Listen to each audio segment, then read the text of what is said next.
Hadirat jamaah sekalian, malam hari ini kita akan sedikit membahas tentang perihal al-qadha wal qadar. Al-qadha dan juga al-qadar yang diambil dari kitab Al-Fawaidul Mukhtarah. Nanti setelah itu baru kita Bidayatul Hidayah, karena kemungkinan pekan depan kelar nih kitab Bidayatul Hidayah, hatam Bidayatul Hidayah. Mungkin nanti kita ganti kitab Sulamut Taufiq ya, Abdullah bin Husain bin Tahir. Karena Bidayatul Hidayah ini kitab yang mix antara tasawufnya dan juga fikihnya juga ada, adabnya juga ada. Mirip-mirip juga dengan Sulamut Taufiq, akidahnya ada, tasawufnya juga ada, dan tentunya fikihnya juga ada. Qala al-muallifu hafizahullah nafa'ana bihi wa bi'ulumi fid dharain amin. Al-haqiqah wa syari'ah mutalazimatan, faman ankara ihdahuma faqad kafar. Mithal dhalik man qatala rajulan fa idza nazarna ila al-haqiqah fal qatil huwa Allah ta'ala, faman ankara dhalika faqad kafar. Aw i'taqada dhalika walakin ankara syari'ah بأن يجحد وجوب القصاص معتقدا أن الله تعالى هو القاتل فقد كفر أيضا أو ما هذا معنى. Ini kita membahas tentang syariah dan juga hakikat, syariat hakikat ya. Ada syariat, ada hakikat. Tambah lagi satu lagi tariqat ya. Tariqat, kalau syariah itu ilmu, tariqat itu amal ya. Kemudian hakikat itu ya buah dari amal itu hidayah dan sebagainya. Atau juga bisa kita upamain syariat itu lautan syariat itu lautan, kemudian tariqat itu kapal ya. Tariqat itu kapal nggak mungkin berjalan terkecuali di atas lautan atau di atas air. Orang nggak mungkin beramal terkecuali dengan ilmu, beramal dengan ilmu. Nah, hakikatnya mana? Hakikatnya itu permata yang terpendam di dasar lautan, ya, permata yang terpendam di dasar lautan. Jadi kita bisa cek sendiri. Kita ini mungkin baru naik kapal kali ya, baru naik kapal di atas laut, itu aja udah bagus banget ya. Nah kalau udah sampai hakikat itu dia udah menyelami sampai ketemu permata yang berharga di dasar lautan. Dalam praktik lainnya, contohnya ilmu amal dan juga pelaksanaan itu, misalnya sholat. Ya, sholat kita belajar syariatnya, fikihnya. Kemudian tariqatnya, ngamalinnya. Ya, syariat itu kita belajar fikih teori, ya, Ja'far dan sebagainya itu di malam Selasa. Tariqatnya ngamalinnya, sholat maghrib, isya, subuh, duha, tahajud. Hakikatnya apa? Apa hakikatnya? Hakikatnya kekhusyuan. Nah, orang yang udah sampai kekhusyuan, sampai titik pada hakikat penghambaan, fana billah.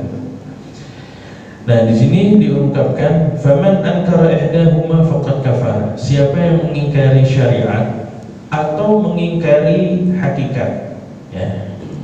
Ini duanya ini harus bareng. Kalau mengingkari salah satunya aja bisa menjadikan orang tersebut kafir. Bisa menjadikan orang tersebut kafir. Misal dzalik, permisalan, man qatala rajulan fa idza nazarna ila al-haqiqah fal qatil huwa Allah ta'ala. Siapa, kalau ada orang yang membunuh seseorang, fa idza nazarna ila al-haqiqah, kalau kita lihat hakikatnya, yang membunuh siapa? Yang membunuh siapa? Fal qatil siapa yang membunuhnya? Kalau anda lihat nih, ada jenazah terbunuh, ada pembunuh. Nah, pembunuhnya ini seseorang. Tapi hakikatnya yang pembunuhnya siapa ya? Coba lihat. Pada bengong aja, nyambung kan ya nih? Siapa tadi? Hakikatnya siapa? Yang menjadikan ini orang terbunuh Allah Subhanahu wa ta'ala. Ya. Itu Allah Subhanahu wa ta'ala.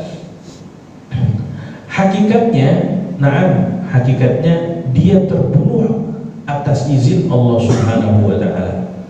Itu hakikatnya. Yang mengingkari hal tersebut, mengingkari hakikat tersebut, dia dibunuh karena ini orang, bukan karena Allah Subhanahu wa ta'ala, faqad kafar. Dia kafir. Dia kafir. Karena hakikatnya Allah mengizinkan ini orang terbunuh. Maka hakikatnya Allah Subhanahu wa ta'ala. Au i'taqada dzalika lakin ankara syariah bi an yajhada wujub al-qisas mu'taqidan anna Allah ta'ala huwal qatil faqad kafar aidan. Kalau yang pertama tadi itu yang mengingkari hakikat itu dia bisa kafir. Yang mengatakan oh yang benar bukannya ini pembunuhnya, enggak. Yang mengizinkan terjadi pembunuhan Allah SWT, hakikatnya Allah SWT. Kalau yang mengingkari syariat, gimana yang mengingkari syariat? Mengingkari syariat, ankar bi an yajhada wujuban qisas mu'taqidan. Dia mengingkari adanya qisas. Mengingkari adanya qisas. Kan yang membunuh Allah Subhanahu wa ta'ala, berarti enggak ada qisas ke ini orang. Yang bunuh akhirnya Allah SWT enggak ada qisas bagi ini orang. Ini kayak begini juga, dia mengingkari syariat. Mengingkari syariat.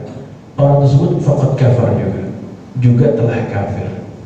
Maka keduanya harus digabungin. Hakikatnya Allah Subhanahu wa ta'ala yang mengizinkan terjadinya pembunuhan, tetapi pelakunya, eksekutornya di muka bumi ini adalah itu manusia yang melakukan praktek pembunuhan. Maka siapa yang dikisos? Manusia yang melakukan praktek pembunuhan. Nah, ini masalah syariat dan juga hakikat. Syariat dan juga hakikat. Kalau contoh lain lagi juga ketika perang Badar, ketika perang Badar, wa ma ramaita id ramaita walakinallaha apa ya? Walakinallaha rama. Engkau enggak melempar. Nah, sebenarnya melempar engkau. Ini bahasanya agak rumit. Engkau enggak melempar, padahal engkau melempar. Hakikatnya melempar Allah Subhanahu wa ta'ala. Hakikatnya melempar Allah Subhanahu wa ta'ala. Pasukan Badar megang pedang, jemaah sekalian. Megang pedang. Wa ma ramaita, pasukan Badar megang pedang. Wa ma ramaita id ramaita. Engkau ini sebenarnya enggak megang pedang. Yang megang pedang adalah atas izin kehendak Allah Subhanahu wa ta'ala. Padahal kau memang pegang pedang. Walakinallaha rama. Tetapi Allah Subhanahu wa ta'ala yang benar-benar melemparkan atau mengizinkan itu pedang sampai menjadinya pedangnya tersebut, ya itu kan dalam kisah perang Badar, lehernya nyamperin pedang. Leher orang-orang kafir itu nyamperin pedang sendiri.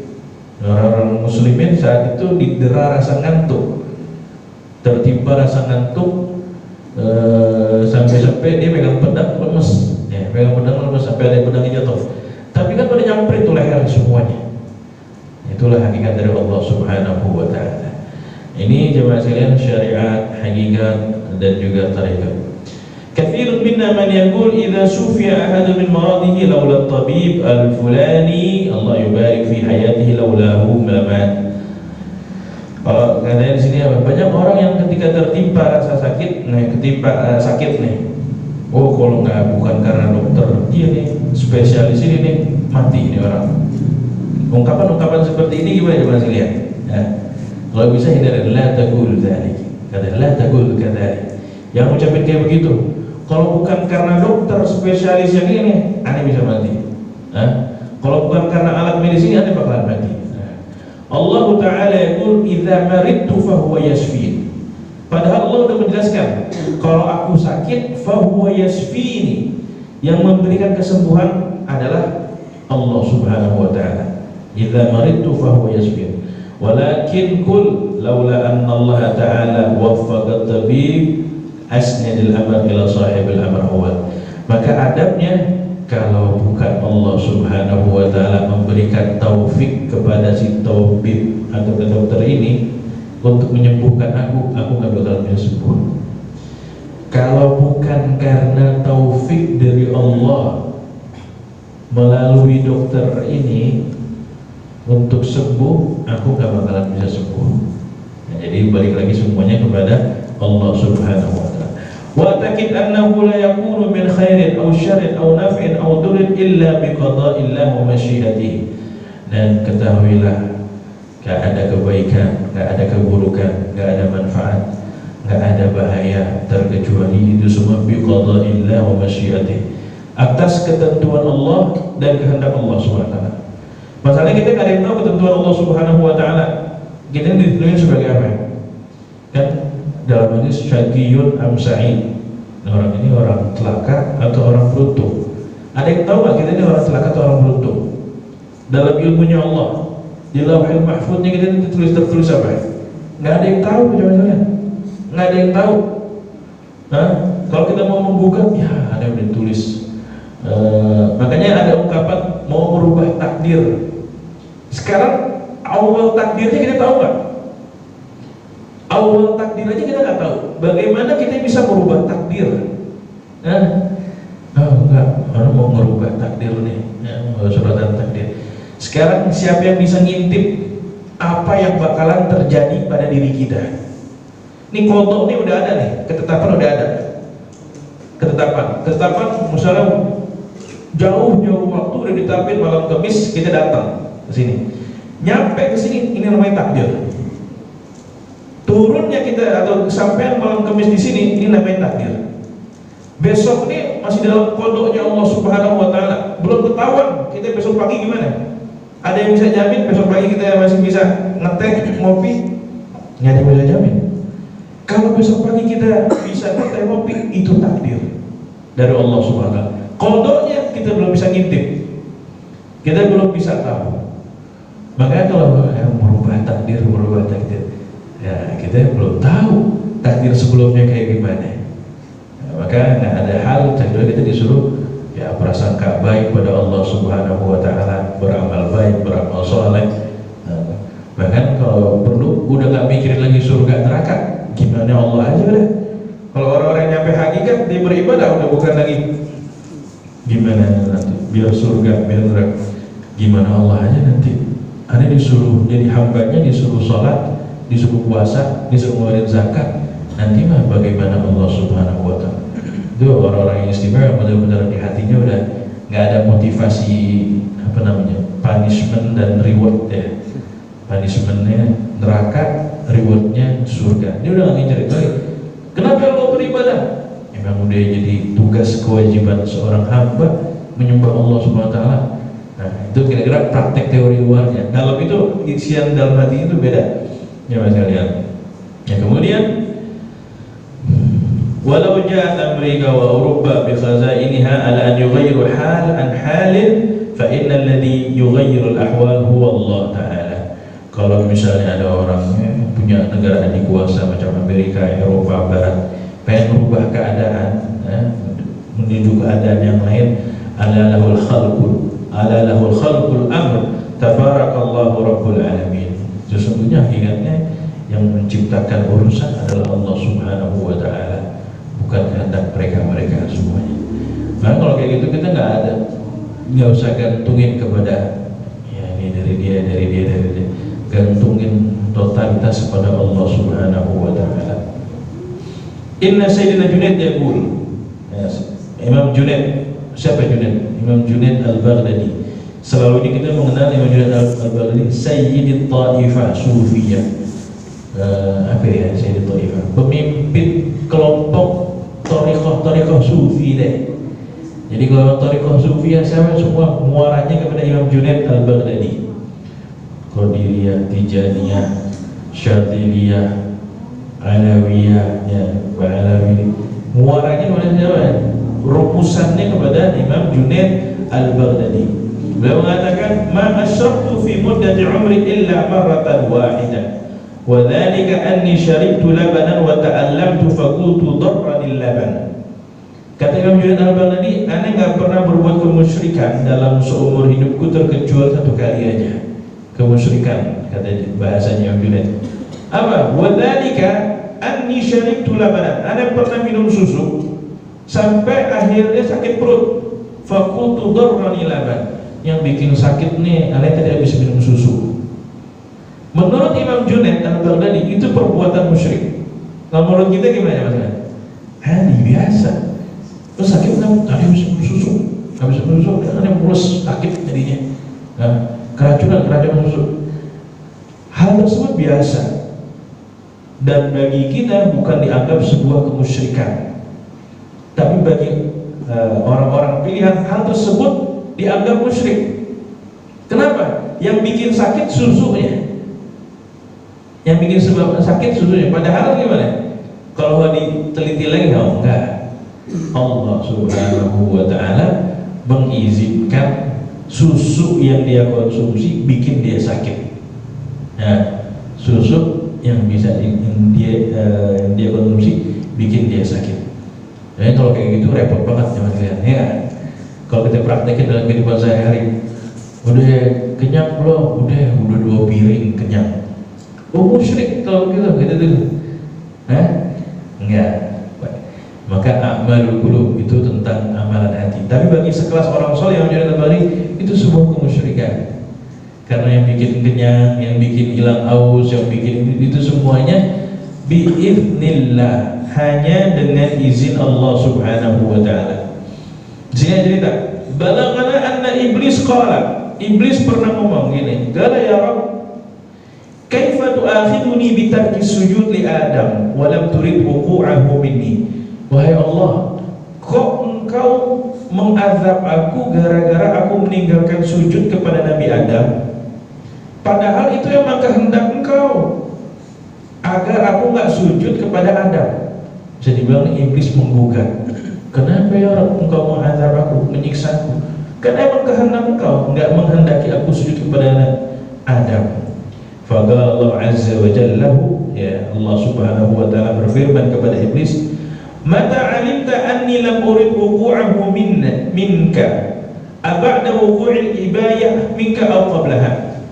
Kata Allah Subhanahu wa Ta'ala, iblis tahu dari mana bahwa aku ini gak punya kehendak atau gak menginginkan kau sujud kepada Nabi Adam. Tahu dari mana? Kapan tahunya? Setelah engkau menolak atau sebelum engkau menolak? Nyambung gak nih? Jadi diskusi antara iblis dengan Allah Subhanahu wa Ta'ala. Ya, iblis ini, kenapa engkau menyiksa aku, melaknat aku, merajam aku di neraka gara-gara gak sujud kepada Adam? Kan emang udah takdir engkau, kira-kira begitu kata iblis. Tapi kata Allah Subhanahu wa Ta'ala, ente tahu takdir itu setelah kejadian atau sebelum kejadian? Tahu takdirnya itu sebelum kejadian atau setelah kejadian? Setelah atau sebelum coba? Setelah. Setelah. Nah, maka kata Allah Subhanahu wa Ta'ala, aba'da wuqu'il ibayah bika aw qablaha. Ente tahu takdir itu sebelumnya atau setelah kejadian? Bal ba'da, kata iblis, setelahnya, setelah kita nolak. Faqala lahu bidzalika akhadtuka, karena itulah aku siksa engkau. Maka ini coba sekalian, balik lagi berarti apa? Jangan melulu kita takdir dari Allah Subhanahu wa Ta'ala. Enggak. Kita ini udah amal soleh paksain. Nanti kalau kejadian tahu-tahu misalnya jatuh pada jurang kemaksiatan, ini kita udah berusaha, tapi Allah Subhanahu wa Ta'ala punya kehendak jatuh juga pada jurang kemaksiatan. Ini masalah lagi-lagi qada dan qadar. Jadi qada ini di atas ya. Ini masih belum turun nih, artinya udah ada catatannya. Tapi belum kejadian. Kalau udah kejadian namanya takdir. Makanya sering dibaca doa gimana? Ya Latif, ya Latif, ya Latif, ultuf bina fima jarat bihil maqadir. Fima jarat bihil maqadir. Yang maha lembut, yang maha lembut, yang maha lembut, lembutin takdir-takdir yang akan kami jalanin. Lembutin. Banyak kan itu, catatan itu banyak ya Mas ya. Ya kita nggak bisa nyontek, nggak kita pernah tahu catatan takdir itu kayak gimana. Gara-gara hadir majlis kayak begini, kalau dia nggak hadir catatannya beloknya ke sini, kalau dia hadir catatannya belok ke sini dan sebagainya. Dan itu semuanya kehendak Allah Subhanahu Wa Taala, nggak ada yang bisa ngintip, gimana? Nggak ada yang bisa ngintip. Maka itu doa yang indah banget dari salafun saleh itu. Ya, orang Wahabi nggak ada doa kayak begitu tuh. Ini kita dengan ultuf bina fi ma jarat bihil maqadir. Qala Habib Abdullah bin Al-Haddad, "Idza amilta ta'an fanzur in syi'ta fi bidayatiha allati kanat bihaulillah wa quwwatihi wa husni tawfiqihi." Kalau engkau berbuat ketaatan, maka usahakan pandang di awalnya ini ada berbuat taat atas kehendak Allah, atas bantuan Allah, atas taufik dari Allah Subhanahu wa taala. Bidzalika yantafil i'jab wa yabqa syuhudul minnah lillahi ta'ala. Kalau kita udah mandang kayak begitu, maka bakalan terhilang, terkikis rasa bangga dan sombong dengan ketaatan. Kenapa lo bisa taat? Dikasih sama Allah Subhanahu wa taala. Pemberian dari Allah Subhanahu wa taala. Emang gara-gara usaha kita? Emang gara-gara enggak, itu udah dikasih aja sama Allah Subhanahu wa taala. Namanya dikasih gimana? Nah, dikasih sama Allah Subhanahu wa taala. Wa in syi'ta nazarta fi nihayatihi allati hiya jazilu thawab wa husnul ma'ab wa innahu ta'zum rabbak wa takhiful mudawamah wal awwal atam. Nah, atau kalau ente mau nggak bisa kayak begitu, paling enggak ya udah ente beramal taat karena pengen ngejar pahala, pengen dapatkan balasan dari Allah Subhanahu wa taala, boleh. Tapi yang pertama lebih top lagi. Kenapa berbuat taat? Dikasih taufik sama Allah Subhanahu wa taala. Dikasih taufik sama Allah Subhanahu wa taala. Maka termasuk juga nikmat yang paling besar itu apa? Kita dikasih Nabi Muhammad SAW. Lah, makhluk Allah banyak.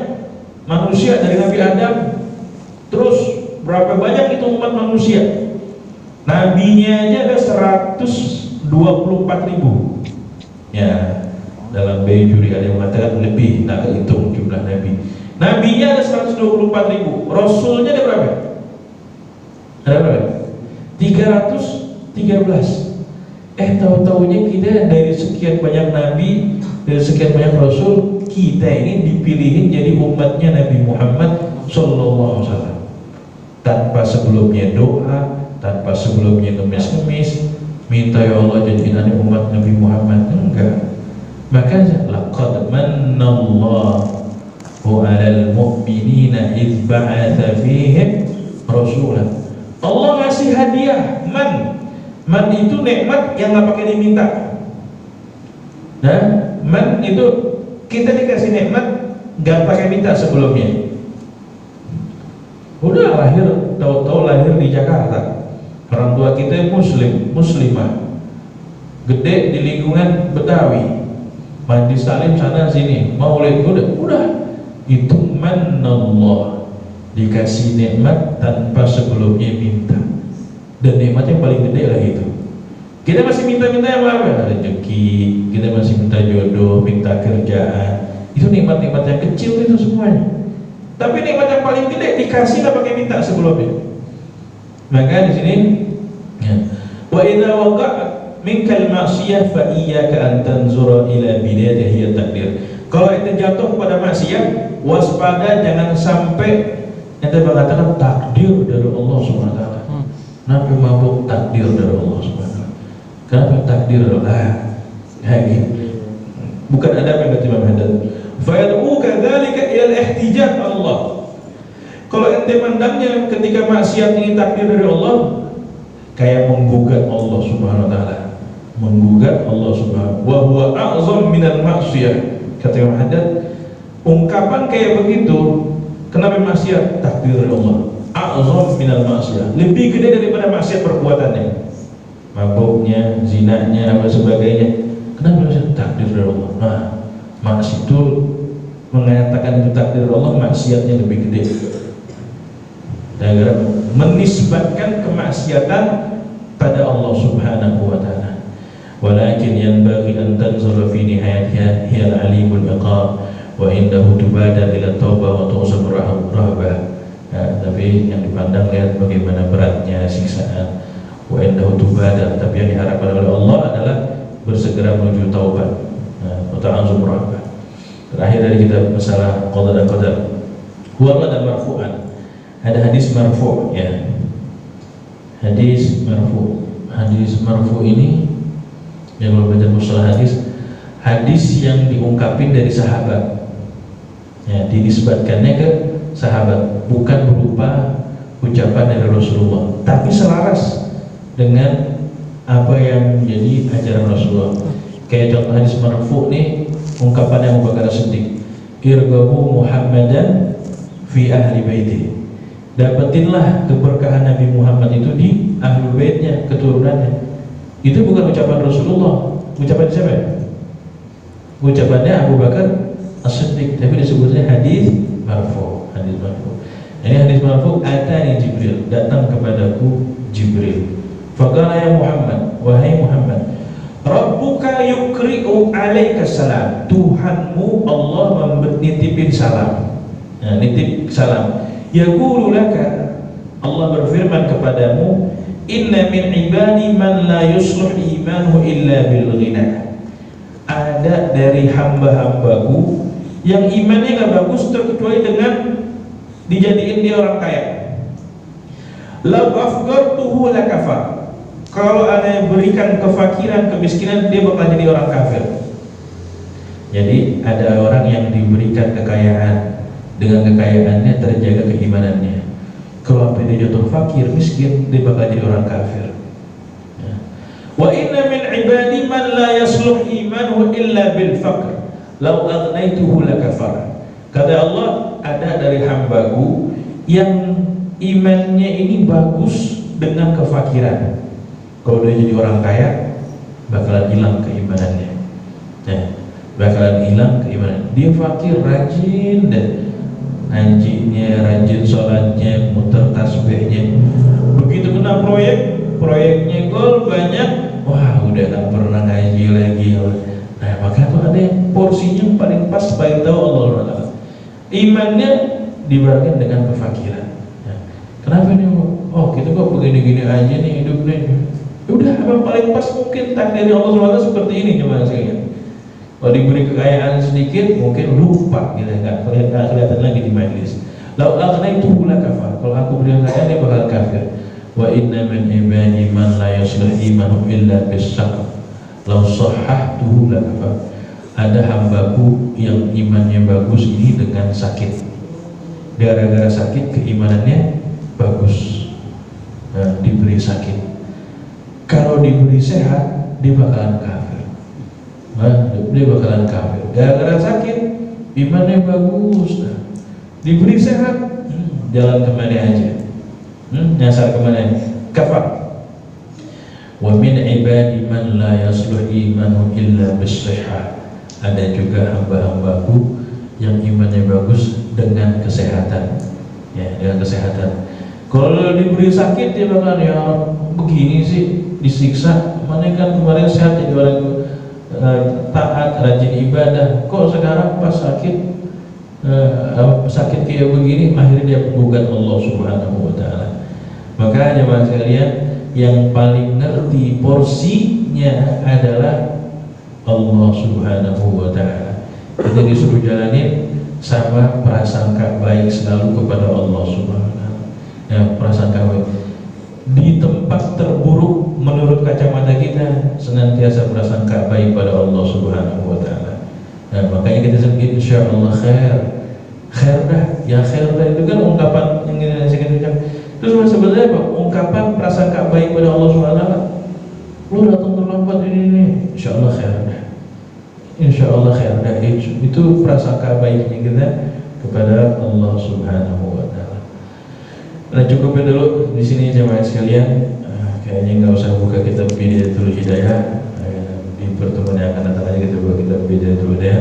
Mudah-mudahan kajian yang singkat ini ada manfaatnya. Kita bersinar. Jadi di bersinar. Assalamualaikum. Allahumma salli ala sayyidina Muhammadin tibbil qulubi wa dawa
untuk yang sedang sakit rezeki Pondok Kelapa lagi sakit, dan juga saudara-saudara yang sedang sakit mudah-mudahan diberi kesembuhan oleh Allah Subhanahu wa taala. Alhamdulillah sehat, biasa gabung lagi sini. Mudah-mudahan senantiasa kita dapat penjagaan dari Allah Subhanahu wa taala yang sedang menghadapi permasalahan. Berkat Fatihah yang kita baca diberikan solusi jalan keluar oleh Allah Subhanahu wa taala. Yang sedang terlihat hutang piutang, mudah-mudahan Allah Ta'ala bantu untuk melunasi hutang piutangnya. Tilkan niyah wa ala kulli niyatin salihah wa hadratin Nabi Al-Fatihah. Bismillahirrahmanirrahim. Alhamdulillahi rabbil alamin arrahmanir rahim maliki yaumiddin. Iyyaka na'budu wa iyyaka nasta'in ihdinas siratal mustaqim siratal ladzina an'amta 'alaihim ghairil maghdubi 'alaihim waladdallin. اللهم بحق الفاتحة بكرامة الفاتحة بمعجزة الفاتحة افتح لنا أبواب الخير واجعلنا من أهل الخير حق فاطمة وأبيها وبعليه وبنيها اقبل وعنا ولا تخيب بيانا وفرج لنا من كاشف لنا من أبي يغفر ويرحم وصلى الله على سيدنا محمد وعلى آله وصحبه وسلم والحمد لله رب العالمين.